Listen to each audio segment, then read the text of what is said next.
Have you ever felt that as you get older, the way others perceive and treat you also changes?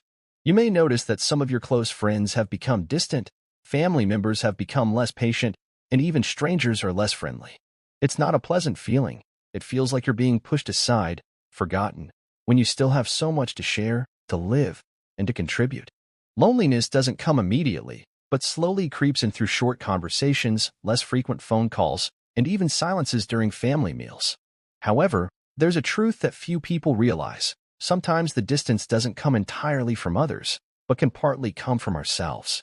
Age brings us life experience, wisdom, and valuable lessons. But because of that, we can unintentionally form some habits or behaviors that make others feel burdened, judged, or uncomfortable, even though that is not what we want at all. In life, no one wants to be a burden to others, and no one wants to be considered unapproachable just because of old age. But to avoid that, it is important that we look back at ourselves. There are behaviors, words, or thoughts that seem small but contribute to weakening the relationships around us. The good news is that if we realize it early and are willing to change, we can still improve everything. We can absolutely continue to be the person that others love, respect, and seek out, not because of our age, but because of the positivity, listening, and understanding that we bring. In this article, we will explore 6 common habits that people over 70 may have, seemingly harmless habits that are causing family and friends to drift away.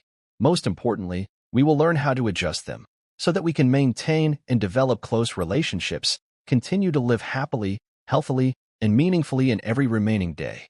Number 1, often negative. When you turn 70, no one can deny that life has gone through many ups and downs, losses, illnesses, changes in family, society, and things that are no longer the same. These experiences, accumulated over the years, easily make many older people feel tired, disappointed, and sometimes dissatisfied. However, the sad thing is that when these negative emotions are expressed too often, they can become a barrier separating you from your loved ones. You may not realize it right away. Maybe you are simply sharing your frustrations about your health, the economic situation, or modern society that you no longer understand. However, if every conversation revolves around negative things like people are insensitive nowadays, young people are no longer polite, or everything is so bad now, then it is very likely that those around you will start to feel burdened every time you interact. And eventually, they will find a reason to withdraw. This doesn't mean you have to pretend to be happy or suppress all your thoughts. Negative emotions are normal, especially when we've been through a lot. But the problem is, if negativity becomes a habit in communication, it will spread the feeling of depression to others. No one wants to leave a conversation feeling mentally exhausted. Especially children and grandchildren, who are trying to manage a busy life. They crave more positive energy than constant complaining. So what to do? First, identify your own habits. In recent conversations, have you often started with complaints? Have you noticed others going silent or changing the subject when you speak? If so, it's a sign that you need to adjust. Try to intersperse positive stories, a good memory, something interesting you just heard, or simply a compliment to the person you are talking to.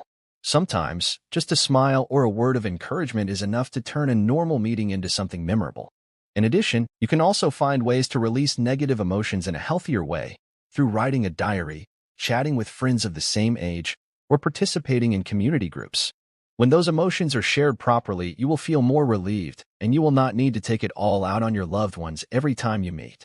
Finally, remember, everyone wants to be loved and cared for. But to receive that in return, we must first bring a pleasant, positive feeling to others. An older person is not only respected for his age, but also for his attitude towards life. And if you can be an inspiration instead of just a burden, you will always be the center of love in the eyes of your children and friends.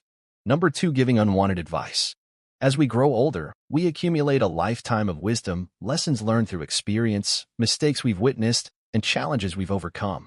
It's only natural to want to share that knowledge, especially with those we care about. Whether it's our children, grandchildren, or close friends, we often see them heading down a path we believe we've already traveled, and the urge to steer them in the right direction can feel almost irresistible. But here's the truth that many people don't realize until it's too late. Offering advice that hasn't been asked for, no matter how well-meaning, can easily come across as criticism. This becomes especially sensitive in relationships with younger family members. You may notice your adult children making financial decisions you wouldn't agree with, parenting their kids in ways you find questionable, or even living lifestyles that seem unfamiliar or unsettling to you. And when you speak up, even out of concern, they may not hear your love or care. Instead, what they often hear is judgment, disapproval, or a lack of faith in their choices. The same applies to friends. Telling a peer to eat better, exercise more, or socialize differently might seem helpful from your perspective, but to them, it may feel like you're pointing out flaws rather than offering support. The result?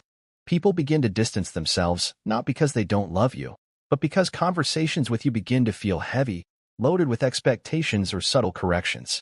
Over time, they may choose to share less, ask for less, and visit less often, not out of disrespect, but as a form of self-protection. No one enjoys feeling like they're constantly being fixed. So what can you do instead? The key lies in pausing before you speak. Ask yourself, has this person asked for my opinion? If not, consider whether the advice is truly necessary or if it can wait. A simple yet powerful habit is to ask before advising.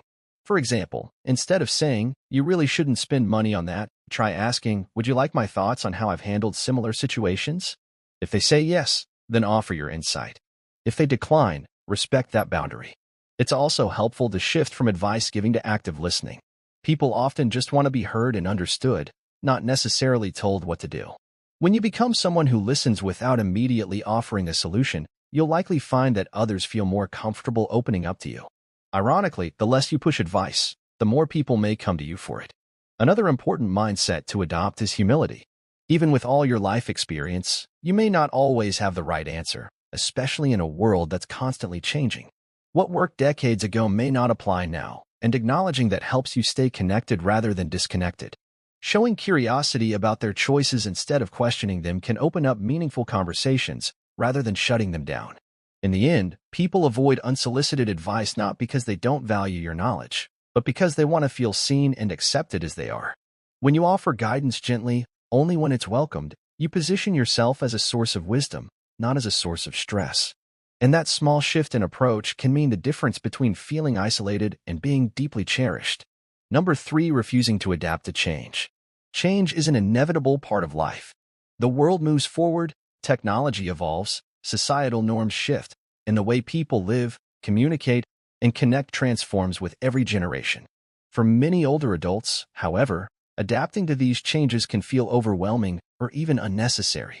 After all, if the way you did things worked for decades, why should you suddenly do things differently now? But here's a quiet truth that often goes unspoken. When you resist change too strongly, you may unintentionally create distance between yourself and the people you care about. It's perfectly natural to prefer the familiar. You've lived through years, sometimes decades, of traditions, values, and routines that gave your life structure and meaning. But when every conversation turns into a declaration of how things were better back then, or how kids today don't understand real life, it can make others feel dismissed.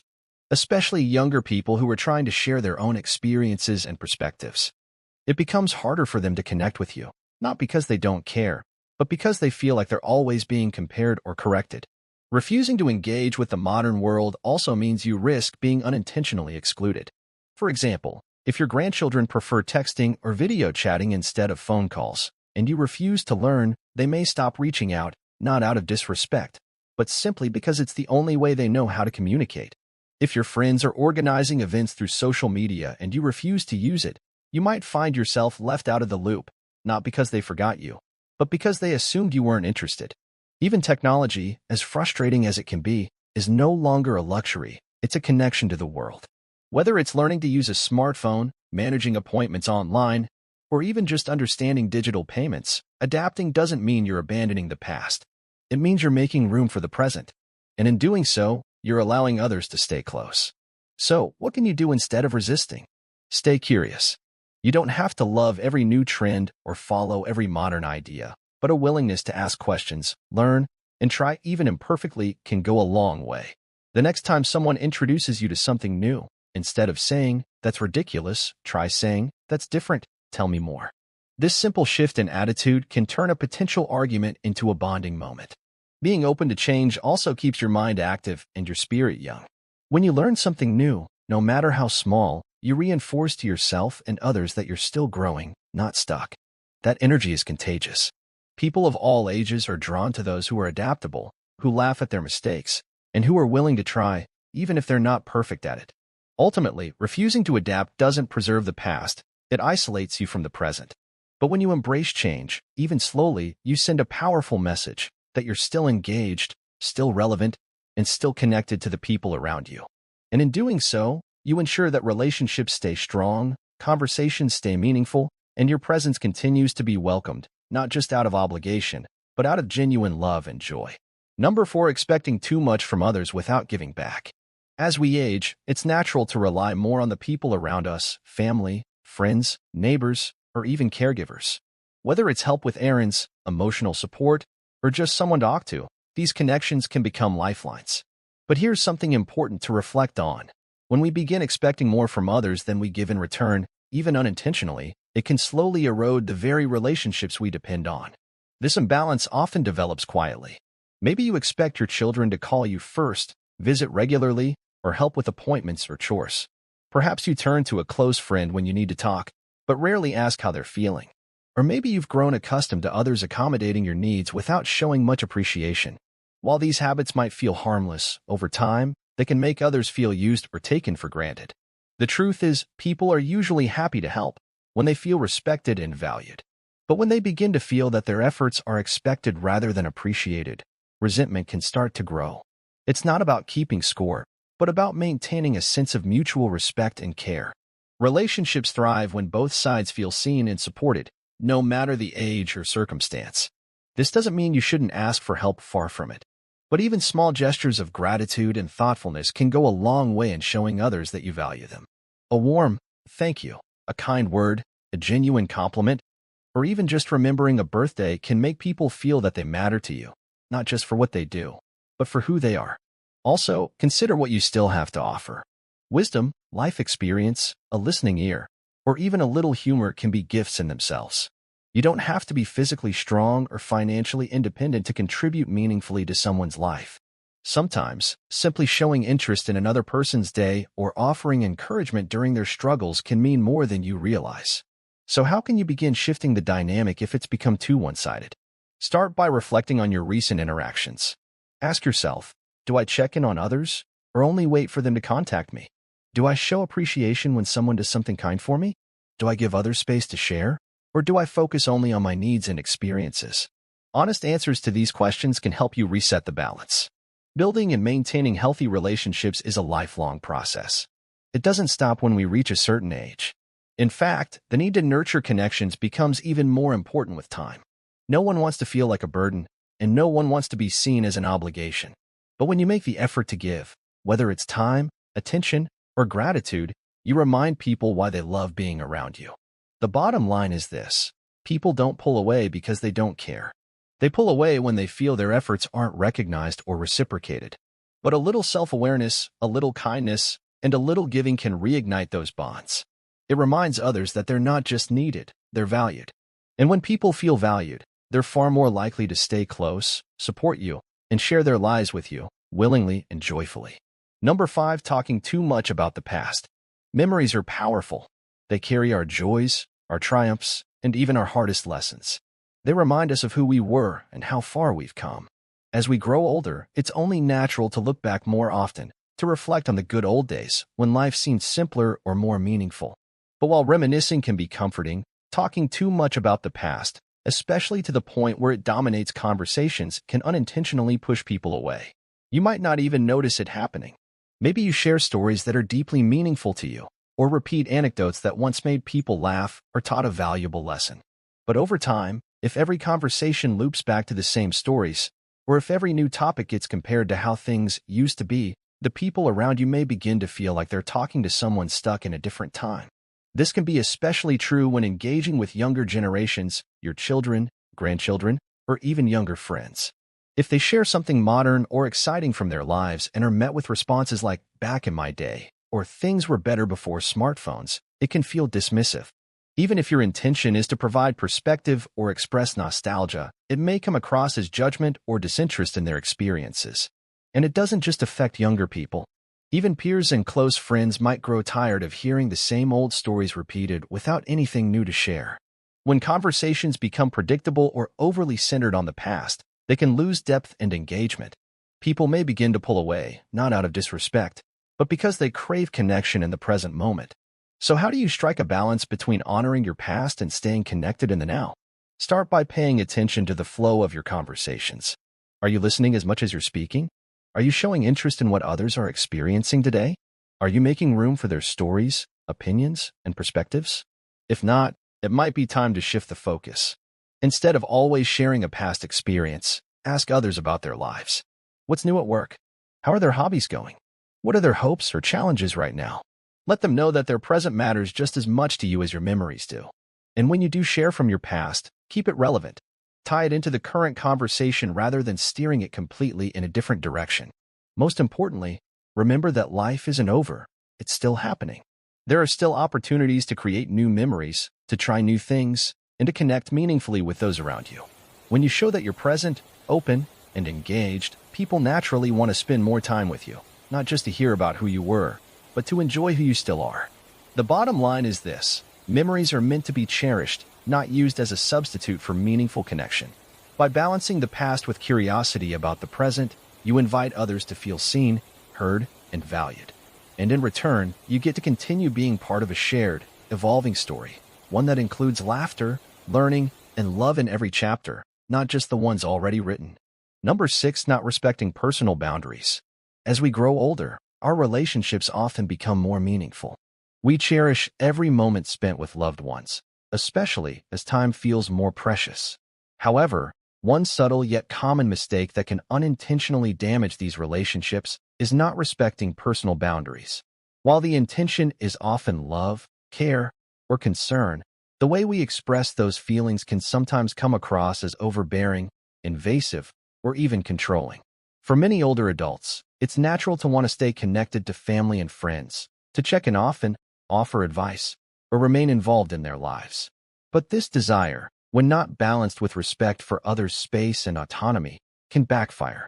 Calling too frequently, expecting immediate responses, dropping by unannounced, or asking deeply personal questions without invitation may feel normal to you, but can cause discomfort to others.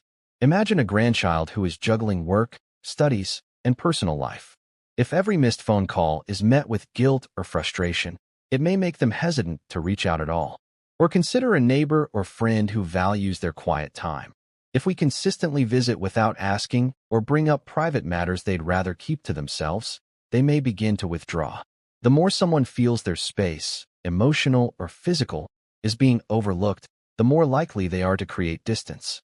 Another boundary that is often crossed unintentionally is emotional. It's important to share our feelings, but constantly unloading our worries, sadness, or frustrations onto one person can be overwhelming for them. Everyone has their own challenges, and while it's healthy to lean on each other for support, it should go both ways. If conversations are always one-sided, where one person shares and the other only listens, the balance of the relationship suffers. So, how do we ensure we're not crossing lines while still staying connected? The answer is mindfulness. Start by observing how people respond. Do they seem distant after your calls? Do they hesitate when you ask personal questions? These subtle signs can indicate discomfort. When in doubt, just ask. A simple, "Is this a good time?" or "Would you like to talk about this?" shows that you care about their comfort and boundaries.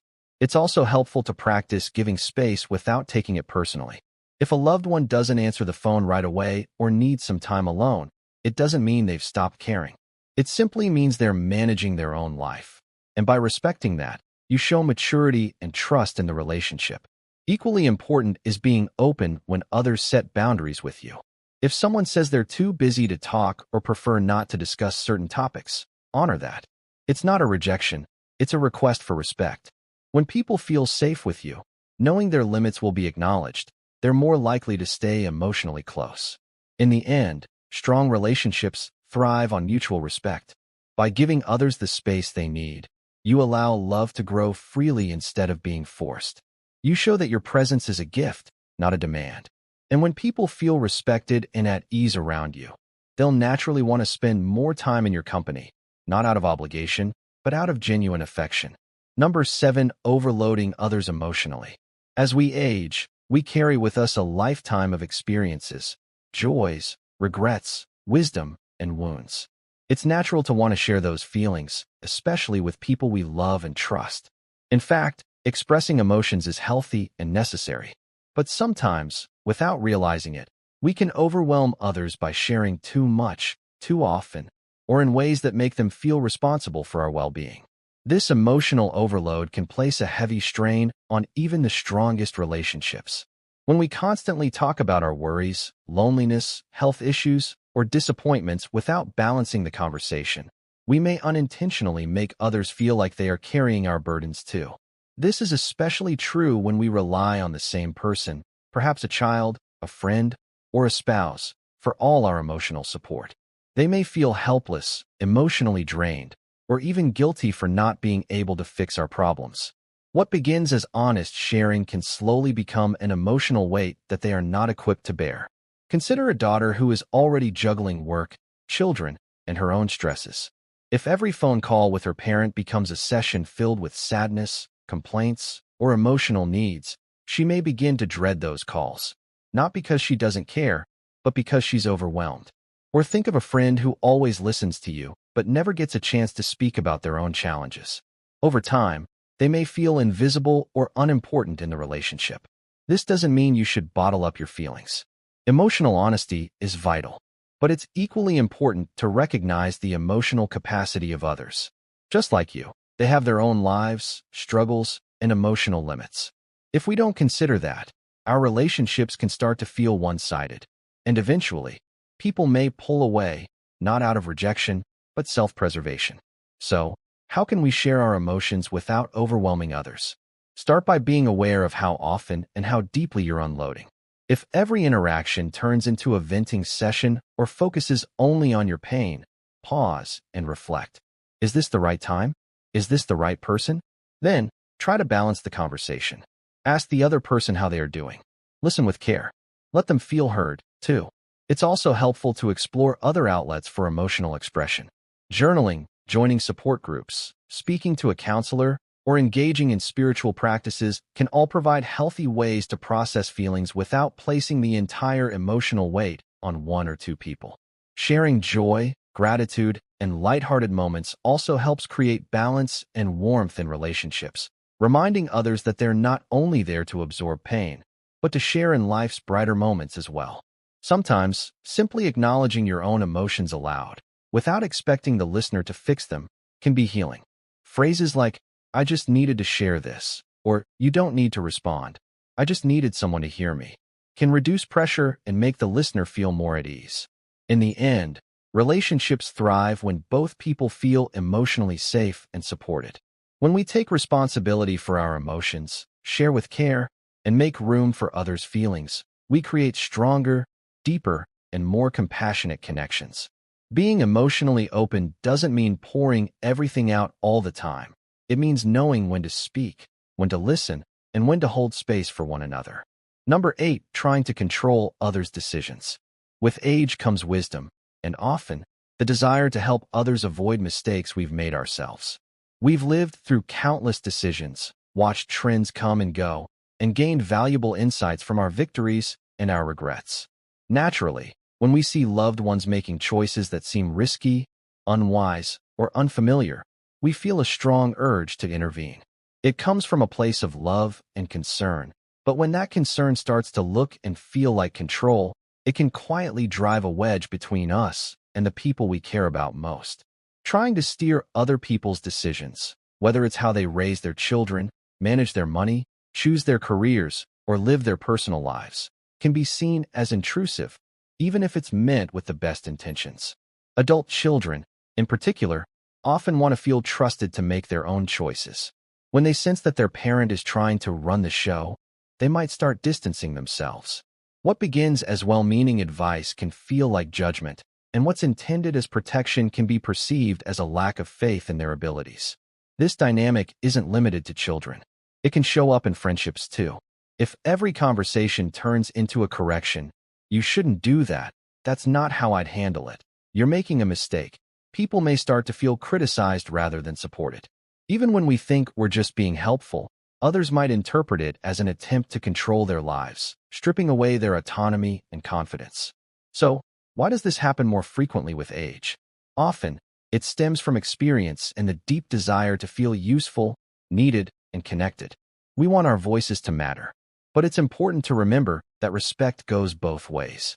Just as we want others to respect our experience, we must respect their right to make their own choices, even if they lead to failure, because that too is a part of growth. Instead of insisting, try listening first. Ask thoughtful questions like, would you like to hear what I've learned from a similar situation? Or would it help if I shared what worked for me? If they say yes, you've been invited in, and your guidance will likely be received with gratitude. If they say no, it's important to let go and honor that boundary. Advice given without consent often lands as pressure, not support. Another helpful practice is to release the expectation that people will live life your way. Just because something worked for you doesn't mean it's right for them. The world is changing, and people face challenges today that didn't exist decades ago. Showing curiosity instead of control can open up meaningful conversations, strengthen trust, and deepen mutual respect. You can still be a valuable influence, just by being present, consistent, and kind.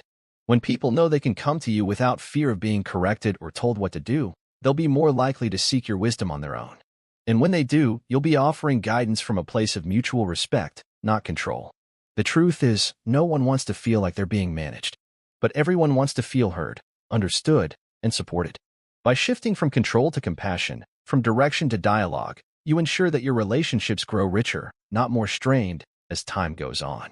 And in that space of understanding, your influence becomes stronger than ever, not because it's forced, but because it's freely welcomed. Growing older is a profound journey, one filled with hard-earned wisdom, treasured memories, and the hope of staying deeply connected to those we love. But sometimes, without realizing it, certain habits and patterns can create distance rather than closeness. The 8 behaviors we've explored, being overly negative, giving unwanted advice, resisting change, taking more than we give, dwelling too much on the past, crossing boundaries, trying to control others' decisions, and neglecting to listen, aren't signs of failure. They're simply reminders. Reminders that even in our later years, growth is possible and meaningful connection is still within our reach. These behaviors don't define us. They're often subtle, and they usually come from a place of care, concern, or habit. But the good news is this: once we become aware of them, we have the power to shift them. With small adjustments in how we speak, listen, and show up in relationships, we can create space for others to feel safe, respected, and valued. We can continue being the wise, warm, and inspiring presence our loved ones remember, not someone they quietly pull away from. The real key is balance. Share your wisdom, but only when it's welcome. Express your struggles, but don't let them overshadow your gratitude. Reflect on the past, but stay open to the present. Ask for help when you need it, but also offer support, no matter how small. Respect others' choices, space, and boundaries, just as you wish yours to be respected. These shifts don't require a personality change. They simply ask for reflection, patience, and empathy, qualities that often grow stronger with age. And by embracing these changes, not only do your relationships flourish, but your own sense of purpose, joy, and connection deepens. Remember, people want to be around those who uplift, encourage, and listen. You have a lifetime of stories, lessons, and love to give, but how you share it matters. You don't need to be perfect. You just need to be present, with an open heart and a willingness to grow. Your presence still matters. Your voice still counts. And with care, self-awareness, and kindness, your relationships can remain as rich and meaningful as ever, at any age. Thank you for joining us today. We'd love to hear from you. Leave a comment below and share one thing you learned today and how you plan to use it in your life. Your thoughts are important to us, so don't hesitate to share them. Reading your comments gives us great motivation and encouragement. If you enjoyed this video and found it helpful, please like, subscribe, and share. Your support helps us continue creating good content to inform and inspire you. Thanks for watching, and we look forward to seeing you in the next video.